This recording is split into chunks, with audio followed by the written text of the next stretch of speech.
ओम श्री गणेशाय नमः। वंशी विभूषितकरानवनीरदाभात् पीताम्बरादरुणबिम्बफलाधरोष्ठात् पूर्णेन्दुसुन्दरमुखादरविन्दनेत्रात् कृष्णात् परं किमपि तत्त्वमहं न जाने। कृष्णात् परं किमपि तत्त्वमहं न जाने। मैं वेंकटेश शर्मा, सहायक प्राध्यापक, गुरुकुल संस्कृत महाविद्यालय बैरगनिया सीतामढ़ी, आज की ऑनलाइन कक्षा में शास्त्री प्रतिष्ठा तृतीय खंड के विद्यार्थियों का हार्दिक स्वागत करता हूं। आज की कक्षा अनिवार्य प्रथम पत्र की है। इसके अंतर्गत आज हम लोग संस्कृत साहित्य का इतिहास से रामायण के बारे में अध्ययन करेंगे। संस्कृत साहित्य में महर्षि वाल्मीकि कृत रामायण आदि काव्य के रूप में स्वीकृत है तथा वाल्मीकि आदि कवि माने जाते हैं।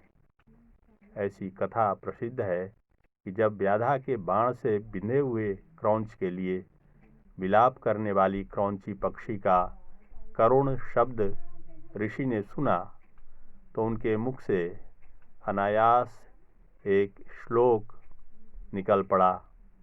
मां निषाद प्रतिष्ठा त्वाम अगमः शाश्वती समा यत् क्रौंच मिथुनादेकम अवधि काम मोहितम। अर्थात, हे निषाद, तुमने काम से मोहित होकर इस क्रौंच पक्षी की हत्या की है, अतः तुम सदैव के लिए प्रतिष्ठा प्राप्त न करो। महर्षि की कल्याणमयी वाणी सुनकर स्वयं ब्रह्मा जी उपस्थित होकर उन्होंने महर्षि वाल्मीकि को रामायण की रचना करने के लिए प्रेरित किया। महर्षि वाल्मीकि ने सर्वप्रथम अनुष्टुप छंद का प्रयोग कर रामायण महाकाव्य की रचना की। वैसे तो उपनिषदों में भी अनुष्टुप छंद है, परंतु लौकिक संस्कृत में व्यवहृत होने वाले सम अक्षर से युक्त अनुष्टुप छंद का प्रथम प्रयोग महर्षि वाल्मीकि ने ही किया, जिसमें लघु गुरु का निवेश नियमबद्ध था। कतिपय विद्वान उत्तरकांड तथा बालकांड के कुछ अंश को एकदम प्रक्षिप्त बतलाते हैं। उनका कथन है कि बालकांड के प्रथम और तृतीय सर्ग में जो विषय सूची दी गई है उसमें उत्तरकांड का निर्देश नहीं है। जर्मन विद्वान याकोबी मूल रामायण में अयोध्या कांड से लेकर युद्ध कांड तक 5 ही कांड मानते हैं। लंका कांड के अंत में ग्रंथ के अंत की सूचना सी प्रतीत होती है, इसलिए उत्तरकांड को पीछे से जोड़ा गया माना जाता है। इस कांड में कुछ ऐसे आख्यानों की चर्चा है जिसका संकेत पहले के कांडों में नहीं मिलता, किंतु रामायण में आम धारणानुसार 7 कांड माने जाते हैं। ये कांड हैं क्रमशः बालकांड, अयोध्याकांड, अरण्यकांड, किष्किंधाकांड, सुंदरकांड, युद्धकांड तथा उत्तरकांड। किंतु इतिहासकार विद्वान बालकांड और उत्तरकांड को परवर्ती अर्थात दूसरे आचार्यों द्वारा रचित मानते हैं।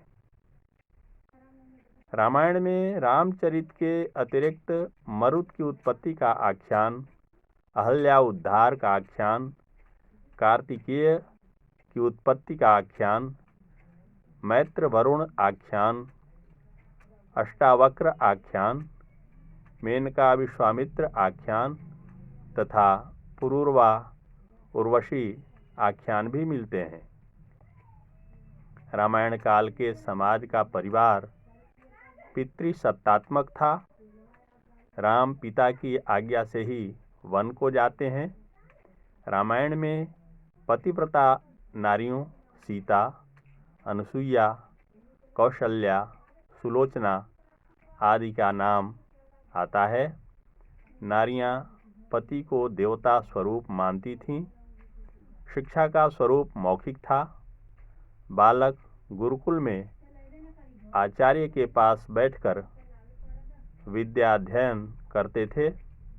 राजकुल के बालकों के लिए कला आदि अन्य विषयों के अतिरिक्त सैन्य विद्या का अध्ययन भी अनिवार्य था। वेद विद्या का अध्ययन सभी बालकों के लिए अनिवार्य था। रामायणकालीन समाज 4 वर्णों में विभाजित था: ब्राह्मण, क्षत्रिय, वैश्य तथा शूद्र। 4 आश्रम ब्रह्मचर्य, गृहस्थ, वानप्रस्थ तथा संन्यास आश्रम में लोग रहते थे। विवाह, यज्ञोपवीत आदि 16 संस्कार प्रचलित थे। उस समय के समाज में 8 प्रकार के विवाह का प्रचलन था। रामायण के अनेक उदाहरण से स्पष्ट है कि उस समय के समाज बड़े ही उन्नत थे।